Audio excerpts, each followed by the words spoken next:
Welcome to Autodidact IS.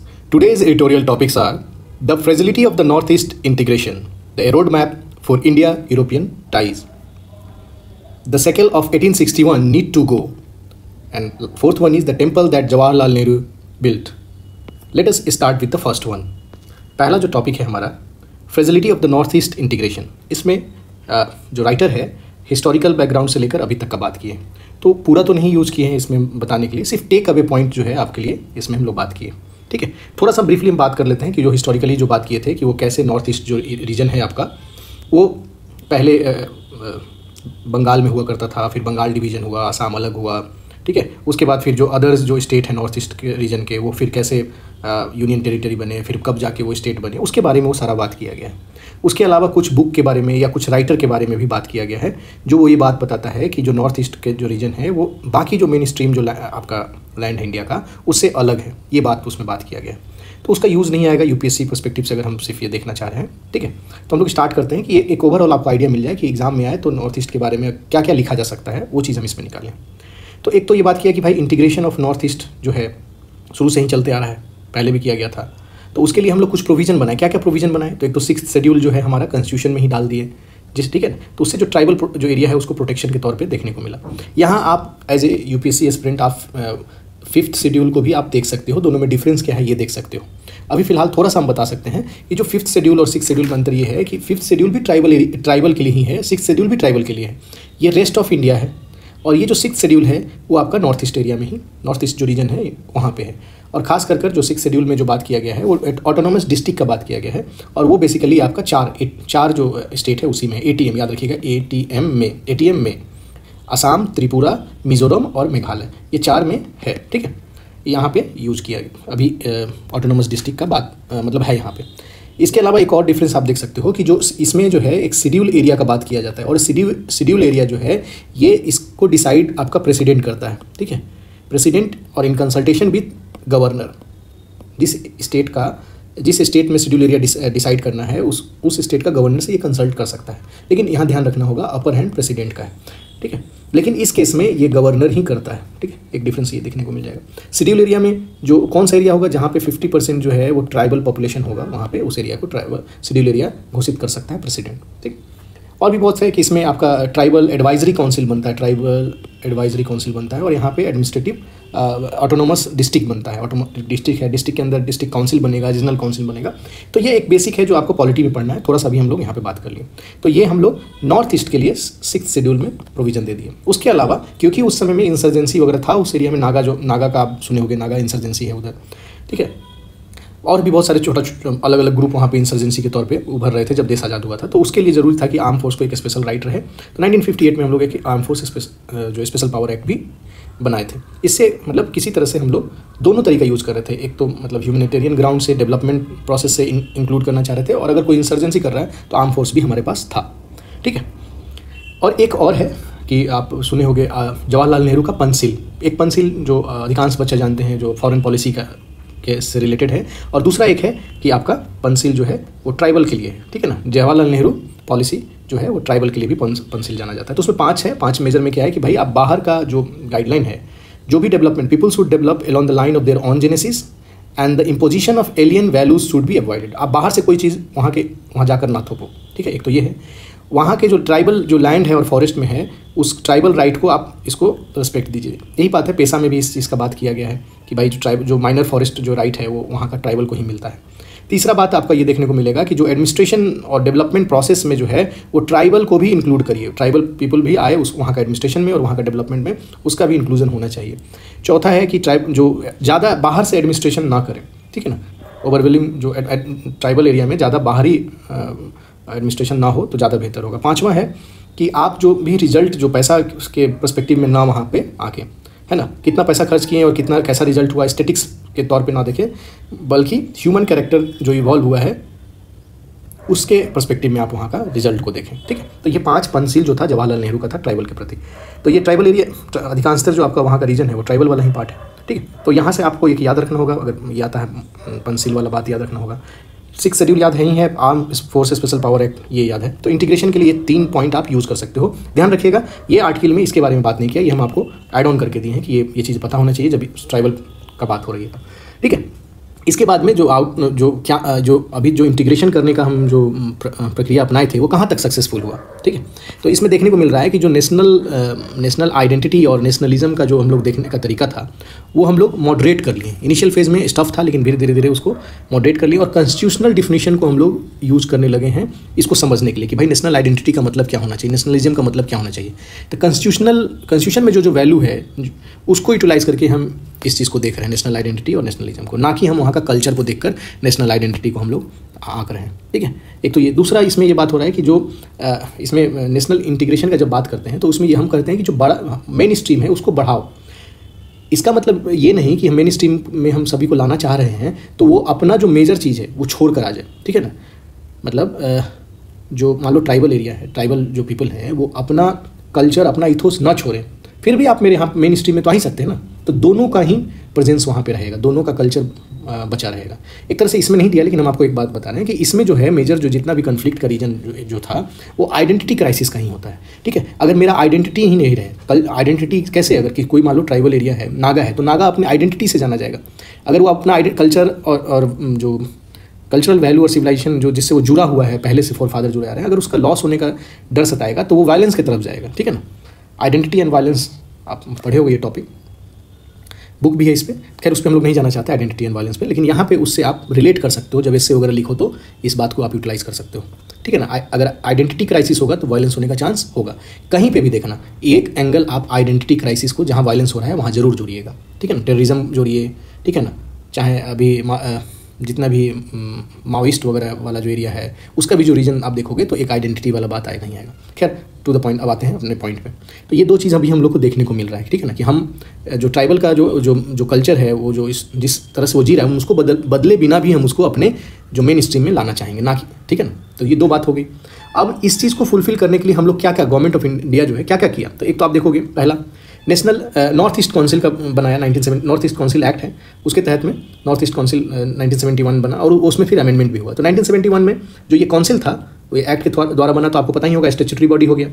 ये एक तरह से एडवाइजरी था, इसका जो नेचर था एडवाइजरी था।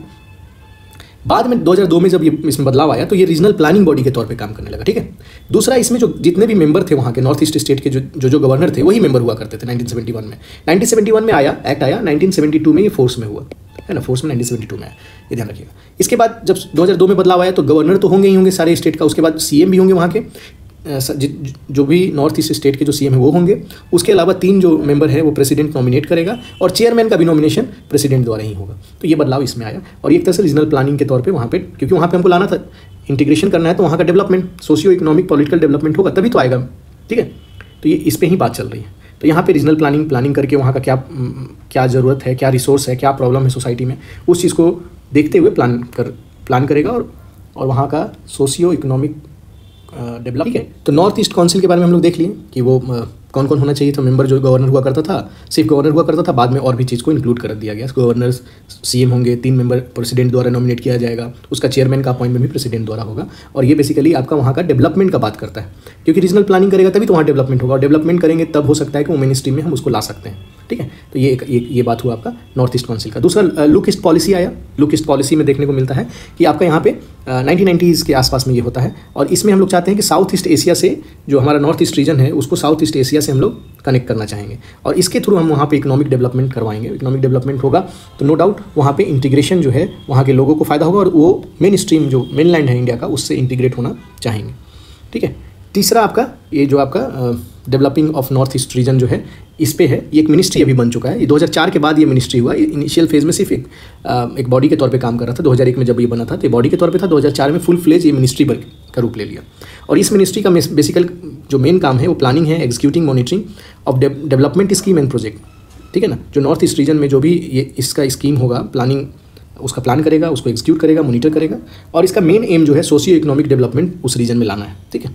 तो ये भी है एक आपका। चौथा है arm force special power act जो है, ठीक है, ये 1958 वाला जो भी हम लोग बात किए थे। तो इसमें भी जो पहले हम लोग स्पेशल फोर्स दिए थे ज़रूरी था उस चीज़ का, लेकिन इसमें धीरे धीरे देखने को मिला कि इसमें थोड़ा सा रिलैक्सेशन का बात भी देखने को मिलने लगा विद द टाइम।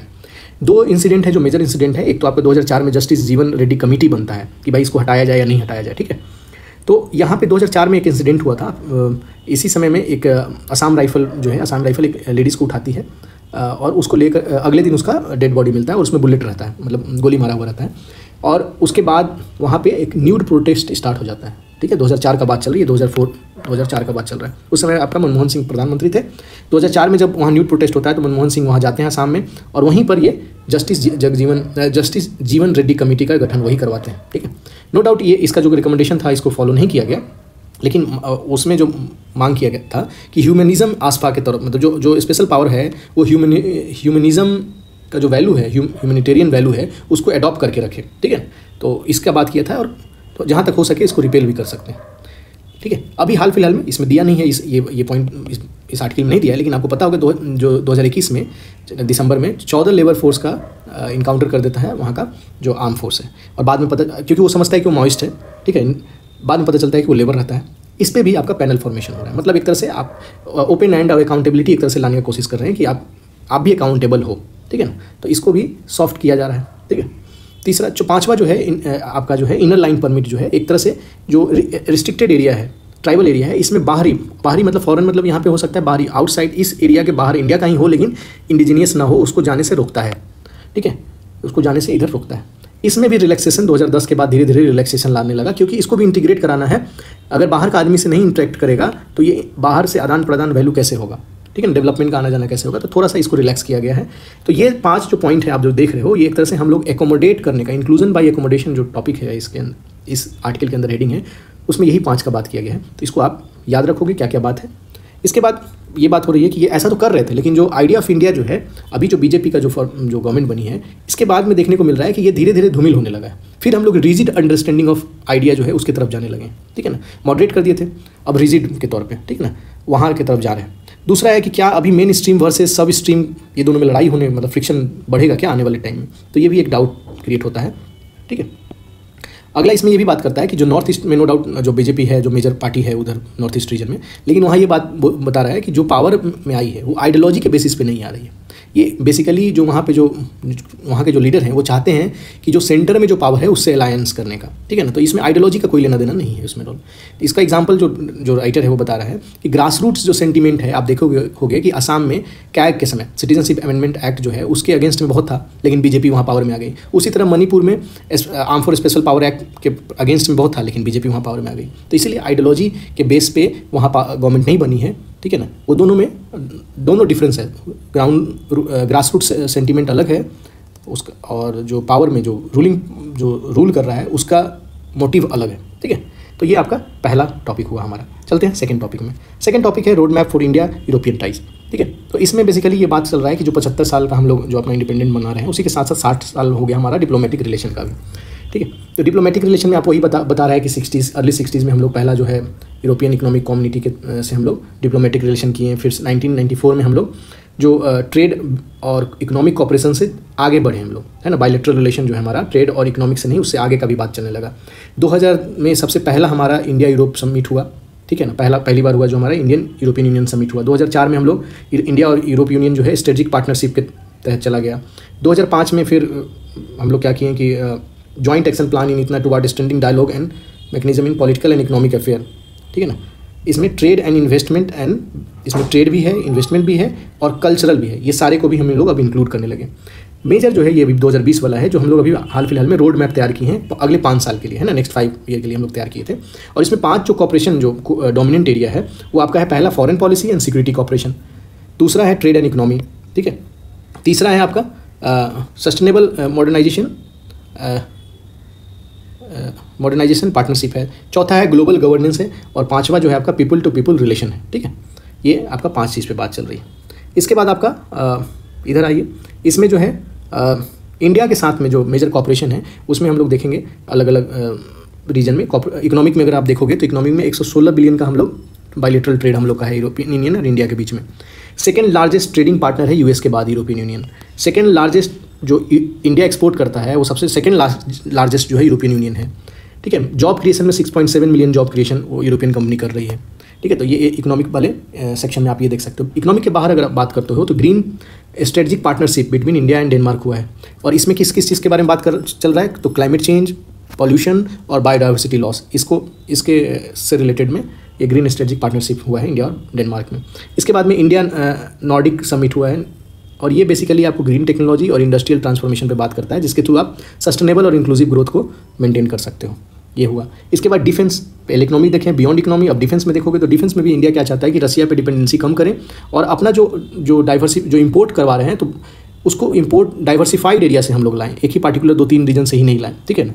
तो इसके लिए इंडिया और यूरोप जो है वो रेगुलर जॉइंट पार्टनरशिप जो मिलिट्री एक्सरसाइज और नेवल एक्सरसाइज कर रहा है, और इससे ये पता चलता है कि जो दोनों है इंडिया और यूरोप जो चाहती है कि free, open, inclusive and rule based order Indian Pacific region में वो जो रीजन हो वो फ्री हो, ओपन हो, इंक्लूसिव हो और रूल बेस्ड हो वहाँ पे, ठीक है ना। तो ये पहला पॉइंट हुआ। दूसरा है कि जो पहला मैरीटाइम सिक्योरिटी डायलॉग जो हम इंडिया और यूरोप के बीच में, यूरोपियन यूनियन के बीच में हुआ है 2021 में हुआ है, वो बेसिकली 3 चीज़ पे फोकस कर रहा है। कोऑपरेशन इन मैरीटाइम डोमिनेंस अवेयरनेस पे, कैपेसिटी बिल्डिंग में और जॉइंट नेवल एक्टिविटीज़ में ये बात कर रही है, ठीक है। तो आपको उतना भी याद नहीं रहे तो आप जो मेजर पार्ट है कि भाई मैरीटाइम सिक्योरिटी डायलॉग हुआ इंडिया में पहली बार 2021 में हुआ है, वो ध्यान रखिएगा। फ्रांस से आपको पता ही है राफेल फाइटर जो डिलीवर हो चुका है, 36 जो आया था वो आ चुका है। इसके बाद ब्राउकर्ड न्यूक्लियर जो अटैक सबमरीन है, न्यूक्लियर अटैक सबमरीन के बारे में ऑफर किया जा रहा है फ्रांस की तरफ से कि आप ले लो, ठीक है। तीसरा आपका इसमें एक और है कि जो लीडिंग जो यूरोपियन जो डिफेंस इक्विपमेंट मैन्युफैक्चरर है जो वो चाहता है इंडियन कंपनी के साथ मिलकर वहाँ प्रोजेक्ट स्टार्ट करें under the make in India programme है उसके तहत में, ठीक है। तो ये अपना डिफेंस के सेक्टर में कॉपरेशन आप ये देख लिए। इसके बाद आपका और कहाँ कॉपरेशन है तो स्टार्टअप और इनोवेशन इकोसिस्टम को भी डेवलप करने में दोनों में कॉपरेशन चल रहा है। इसके बाद अगला जो है एंगेजमेंट देखोगे, science and technology joint steering committee भी बना हुआ है दोनों के बीच में, जो कि किस पे कौन से एरिया पे काम करेगा, हेल्थ केयर पे, आर्टिफिशियल इंटेलिजेंस में और अर्थ साइंस पे काम कर रहा है। इसके अलावा 2020 में एक एग्रीमेंट हुआ था research and development cooperation in peaceful use of nuclear energy, इस पर भी हमारा हो चुका है। तो ये एरिया है जो कॉपरेशन का है। या आप अगर आप फर्स्ट टाइमर हो तो आप एक पेज जो भी आयर का अगर जो टॉपिक है वो अलग बना के ही रखो, और इंडिया यूरोपियन यूनियन का 2-4 पेज बनाओ, 5 पेज रखो, और जितना भी न्यूज़ है सब उसी में डालो। इंडिया पाकिस्तान, इंडिया ऐसे कर आप सेक्शन वाइज बना लो एक कॉपी में और उसी में डालते रहो। तो ये पॉइंट डालो, इंपॉर्टेंट है, ये डायरेक्टली यूज़ कर लोगे एग्जाम में, ठीक है। इसमें कोई फेरबदल भी नहीं है, ईजी है, डेली आप अगर सुन रहे हो तो आराम से याद भी रहेगा, ठीक है। इसमें ये तो बताया कॉपरेशन अभी है, लेकिन हम लोग कहाँ पे इंडिया और जो यूरोपियन यूनियन है कहाँ पे एक मत नहीं है, डाइवर्जेंट है हम लोग का मत, हम लोग का अलग अलग है। तो एक तो आपको हाल फिलहाल में पता होगा कि जो इंडिया है कंडेम नहीं किया था रसिया जो अटैक कर दिया यूक्रेन पे, तो उसको कंडेम नहीं किया इंडिया, एक तो एक इशू है। दूसरा है कि जो इंडिया का जो इकोनॉमिक कॉपरेशन रसिया के साथ बढ़ते जा रहा है तो उसके वो भी यूरोपियन यूनियन को अच्छा नहीं लग रहा है। यहाँ पे एक और बात किया गया है, राइटर बता रहे हैं कि अपने जो यूरोपियन यूनियन जो है 50% जो है 2021 में नेचुरल गैस रसिया से लिया है, लेकिन जब इंडिया ले रहा है तो उसको मना कर रहा है, ठीक है। तो दूसरा पॉइंट ये है हमारा। तीसरा है कि जो यूरोपियन यूनियन जो है चाइना के प्रति एम्बिग्विटी, जब चाइना इंडिया पे जब हाल फिलहाल में आप देखोगे जम्मू कश्मीर में जो घुस आया था तो उस पर इसका कोई भी रिएक्शन नहीं देखने को मिला। तो जो एम्बिग्विटी है यूरोपियन यूनियन का टुवार्ड्स चाइना, वो भी एक डाइवर्जेंस, मतलब हमारा एक मत नहीं है, ठीक है। इसके अलावा हमारा कन्वर्जेंस कहाँ पे, कौन सा एरिया पे हम लोग दोनों एक मत दिखते हैं, तो आप देखोगे ट्रेड, हम लोग इंडिया और यूरोपियन यूनियन जो है free trade and investment agreement 2021 में किए हैं, तो यहाँ पे हमारा कन्वर्जन दिख रहा है। उसके बाद जो यूरोपियन इंडिया को मेजर प्लेयर मानता है इंडो पैसिफिक रीजन में, ठीक है ना। अगर यहाँ पे कुछ करना हो इंडो पैसिफिक रीजन में तो इंडिया एक मेजर रोल प्ले कर सकता है, वहाँ पे कुछ भी काम करना हो, पीस एस्टेब्लिशमेंट करना हो तो इंडिया को मेजर रोल मानता है, ठीक है।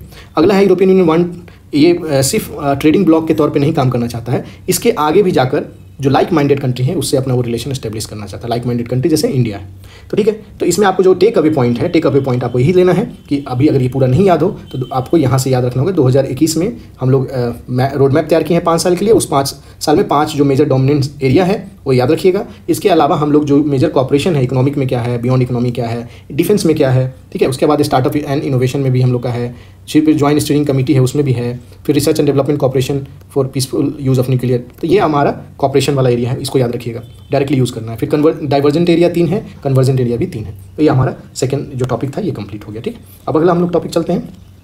अगला है हमारा the cycle of 1861 need to go. इसमें बेसिकली जो बात चल रहा है कि जो आईपीसी था 1861 में आईपीसी आया था, नो डाउट 1834 में ही बनाना स्टार्ट हुआ था, लेकिन इसको 1861 में आईपीसी बनता है। इसके अलावा इसमें जो बात होता है कि भाई बेसिक ये बात बता रहा है कि जो पुलिस फोर्स है उसको भी आज भी हम लोग ब्रूट फोर्स और ट्रस्ट डिफिसिट जो क्रिएट कर रहा है। ये दो चीज़ उसमें देखने को मिल रहा है, ठीक है। इंस्पाइट इतना चीज़ मेजर चेंज लाया गया फिर भी यहाँ पे देखने को मिल रहा है। नो डाउट इसमें बहुत सारे, इसमें जो आप देखोगे, एक मिनट आप इसमें लोग देख लेते हैं कौन कौन सा जो आर्टिकल का बात कर रहा है, उसको हम लोग देख लेते हैं एक बार। आर्टिकल कौन कौन सा एक्ट का बात कर रहा है, तो देखिए इसमें एक तो आपका डॉरी एक्ट के बारे में बात किया है, ठीक है ना। उसमें फिर अमेंडमेंट जो होता है उसके बारे में बात किया है। फिर उसके बाद जो रेप विक्टिम के लिए जो बना था act, child sexual offence act जो 12 में बना है, जुवेनाइल जस्टिस जो है एक्ट है उसके बारे में बात किया गया है, ये सब है। फिर IT एक्ट के बारे में बात किया गया है, ठीक है। फिर नेशनल इन्वेस्टिगेशन एजेंसी बनता है 2008 में, इसके बारे में बात किया गया। ये बेसिकली क्रिमिनल जस्टिस सिस्टम में कैसे कैसे बदलाव आया है उसके बारे में ये बात करें। इसके अलावा और भी बहुत सारा इसमें बात किया है कि जैसे सेडिशन एक्ट है 124A है, उसमें भी बदलाव लाया गया, ठीक है ना। उसमें भी थोड़ा उसको कमजोर की लिबरल तौर पर देखा जा रहा है उसको, ठीक है। तो ये सारा चीज़ इसमें देखने को मिल रहा है कि ये सब बदलाव लाया गया, IPC में बदलाव किया गया।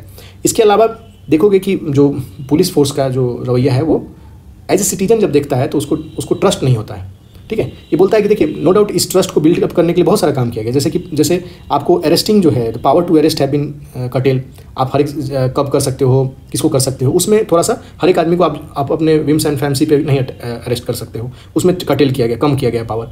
हैंडकफ जो लेके जाया जाता था वो उसको भी हटा दिया गया है। उसके बाद जो विक्टिम है या जो कल्पिक्ट है जो क्राइम किया है वो अपने लॉयर के प्रेजेंट में इंट्रोगेशन करेगा, इसका भी प्रावधान है। CCTV कैमरा रहेगा पुलिस स्टेशन में ही। उसके बाद ह्यूमन राइट बॉडी है वो भी हमेशा देखते रहता है कि कहीं आपका ह्यूमन राइट का वायलेंस तो नहीं हो रहा है, ठीक है। ये सब होने के बावजूद भी आप देखोगे कि ट्रस्ट डिफिसिट है, सिटीजन ट्रस्ट नहीं करता है, ठीक है। तो इसमें इसका कारण बता रहा है कि इसमें बहुत सारा चीज़ जो है चेंजिंग लाना पड़ेगा। नो डाउट इसमें एक बहुत सारे रिकमेंडेशन आया है। जो मेजर रिकमेंडेशन जो हाल फिलहाल में आया था सुप्रीम कोर्ट का, प्रकाश सिंह, ठीक ना, Prakash Singh versus Union of India 2006 में हुआ था ये। उसमें ऑर्डर आया था जो क्रिमिनल जस्टिस सिस्टम में रिफॉर्म करने में, उसी में आपको पुलिस फोर्स का भी रिफॉर्म का बात होता है, ठीक है।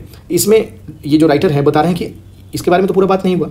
इसके अलावा ये भी बात बोलते हैं कि नो डाउट जो पुलिस जो फोर्स है वो आपका स्टेट का सब्जेक्ट है, ठीक है ना, स्टेट सब्जेक्ट है। और स्टेट अपना एरिया में अपना रूल रेगुलेशन इसके पर्सपेक्टिव में बना सकता है, ठीक है। और ये पुराना ही अभी तक जो जितना भी पुलिस वाला जो रूल रेगुलेशन है पुराना वाला ही चल रहा है। पुराना जब क्यों यूज़ किया गया था पुलिस सिस्टम को, तो वो बेसिकली जो ब्रिटिश रूल है उसको सस्टेन करने के लिए, उसका कोई मोटिव नहीं था कि हमारा जो इकोनॉमिक डेवलपमेंट हो, सोशल डेवलपमेंट हो, इसके बारे में वो लोग नहीं बात करता था। वो सिर्फ ब्रिटिश का साम्राज्य यहाँ बना रहे उसके पर्सपेक्टिव में बनाया गया था और आप वैसे ही चला रहे हो, ठीक है। तो यहाँ पर ये क्वेश्चन रेज करते हैं और ये भी बात करते हैं कि जो मॉडल पुलिस एक्ट है जो है, सोलजी सोरेब जी जो अटॉर्नी जनरल थे, फॉर्मर अटॉर्नी जनरल जो थे, वो इसको ड्राफ्ट किए हैं, लेकिन कोई भी स्टेट जो है इसको अपनाया नहीं, अडॉप्ट नहीं किया, ठीक है। इसके बाद आपको खुद राइटर बोलते हैं कि क्या ज़रूरत है, क्या क्या नीड है इसमें रिफॉर्म करने का, कि जो ट्रस्ट को फिर से बिल्डअप किया जा सके, एक अच्छा इमेज बनाया जा सके जो पुलिस फोर्स का है। तो इसमें बोलते हैं कि भाई आप शुरुआत करते हैं, ये 7-8 पॉइंट है, ये पूरा का पूरा पॉइंट आप यूज़ कर सकते हो जब इस पर क्वेश्चन आए। तो आप सॉफ्ट स्किल बनाइए, बोलने का जो तरीका है आप देख लो, पुलिस फोर्स कैसे बात करते हैं। यहाँ पे यूज़ भी नहीं कर सकते हम लोग, एजुकेशन प्लेटफॉर्म है तो आपको पता ही होगा कैसे कोई पुलिस कैसे बात करता है। उसके बाद आपको जो इन्वेस्टिगेशन है वो इम्पार्शियल मैटर पर, कोई मतलब पार्शियलिटी नहीं होना चाहिए, कोई मतलब मेरा नेपोटिज्म वाला जो बात हुआ, इम्पार्शियल मैटर पे होना चाहिए, किसी के प्रेशर में आके नहीं इन्वेस्टिगेशन होना चाहिए। फिर अनवांटेड मैकेनिकल जो अरेस्ट है उसको आपको रोकना चाहिए। उसके बाद ज़्यादा से ज़्यादा जो ऑफेंस है उसको बेलेबल बने कि बेल जाकर ले सके, तो जो मिसयूज़ है पुलिस का, जो पावर का मिसयूज़ है वो कम हो सकता है। उसके बाद प्रॉपर ट्रेनिंग प्रोवाइड करवाइए अपने जो पुलिस फोर्स के पर्सनल है उसको टेक्नोलॉजी और फॉरेंसिक टेक्निक को आप यूज़ कर सकते हो, ठीक है। उसके अलावा आप स्पेशलाइज्ड विंग को भी यूज़ कर सकते हो कि भाई नया क्राइम हो रहा है तो उस क्राइम में, जैसे मान लो साइबर क्राइम हो रहा है तो साइबर क्राइम के जो एक्सपर्ट हैं उसको आप बहाल कराओ वैसा क्राइम को डील करने के लिए, ठीक है।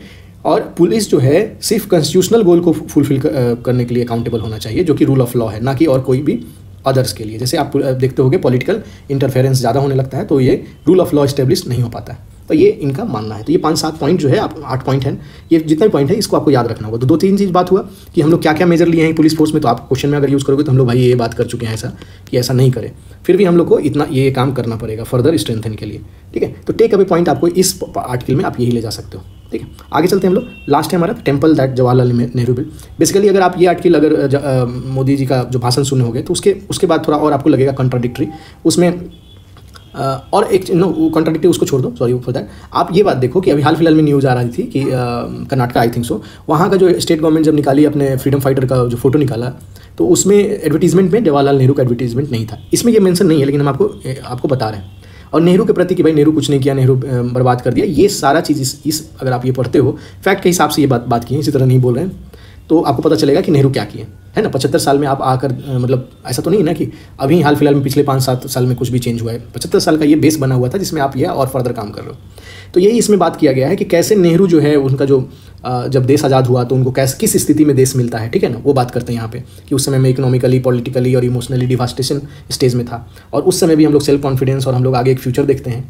और वो जो विजन होता है उनका, वो विजन इसी तरह नहीं होता है, वो विजन किसी चीज़, किसी वैल्यू पे एंकर होता है। जैसे आप में इसमें डेमोक्रेसी पे होता है, सेकुलरिज्म पे होता है, इंक्लूसिव पे होता है, inclusive economic growth, free press, non alignment in international affair and also in institution में भी है, दैट वुड ले foundation for the Indian future, ठीक है ना। और बाद में फर्दर इंस्टीट्यूशन का भी ये बात करते हैं कि बहुत सारा इंस्टीट्यूशन बनाया गया, जैसे IIM है, जो आज जो भी इकोनॉमिक ग्रोथ हो रहा है या डेवलपमेंट हो रहा है वो IITN होगा या IIM से आया होगा, ठीक है। तो वो एक तरह से एक तो वो इंस्टीट्यूशन का बात हुआ। आप LIC का यहाँ पे बात हो रहा है कि LIC आप हाल फिलहाल में आप जो इंडिया लार्जेस्ट पब्लिक इशू जो आप करता है 21,000 करोड़ का जो बनाता है, वो भी एक तरह से नेहरू का ही इंस्टीट्यूशन था। इसके अलावा ONGC का बात करते हैं, बहुत सारे अलग अलग जो इंस्टीट्यूशन उसके बारे में बात करते हैं, ठीक है। उसके अलावा एक और भी जो इसके अलावा और भी बात होता है कि 75 ऐसा इंस्टीट्यूशन है जो कि इस इंडिया का ग्रोथ में एक सपोर्टिव रोल प्ले किया है और मेजर रोल प्ले किया, सपोर्टिव नहीं मेजर रोल प्ले किया है।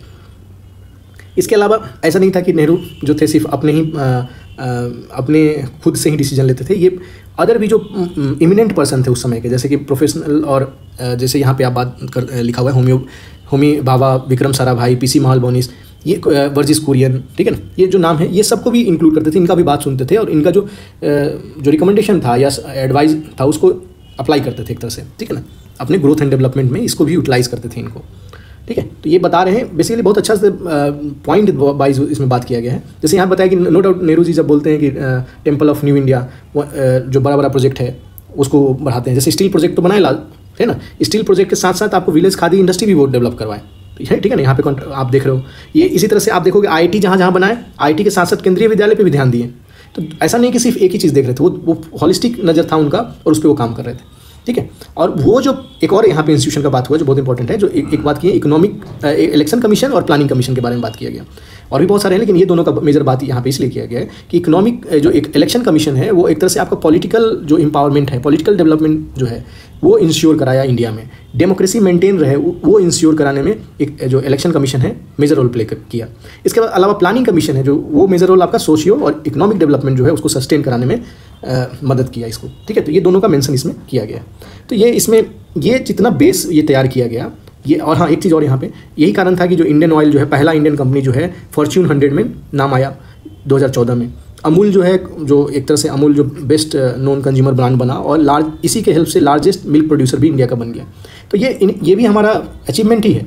और ये जो बेस तैयार किए थे उसके बाद से ही आप देखने लगोगे कि वो बेस से ही आपको green revolution, telephone revolution, digital revolution ये देखने को मिलता है, ठीक है। उसके बाद फिर 1991 में जो हमारा PV नरसिम्हा राव का जो गवर्नमेंट आता है और वो ओपन इकोनॉमिक करता है। पहले हमारा मिक्स इकोनॉमी था, फिर बाद में पहले ओपन नहीं था इकोनॉमी, इस समय में ओपन इकोनॉमी किया जाता है और ये फर्दर हमारा स्ट्रेंथन होता है, इंडिया का इकोनॉमिक डेवलपमेंट आगे बढ़ता है, ठीक है। इसी टाइम में बात होता है कि भाई 30 मिलियन जो पीपल है जो पॉवर्टी लाइन से ऊपर चलते हैं। यही जो आपका जो प्रोसेस था उसी प्रोसेस पे आपका जो PV नरसिम्हा राव भी उसी को आगे बढ़ाते हैं, ठीक है। और आज जो आप देख रहे हो 21st सेंचुरी में आप जो इंडिया जो है फास्टेस्ट ग्रोइंग इकोनॉमी बन रहा है वर्ल्ड में, वो भी उसका भी बेस उसी समय तैयार हुआ था, ठीक है।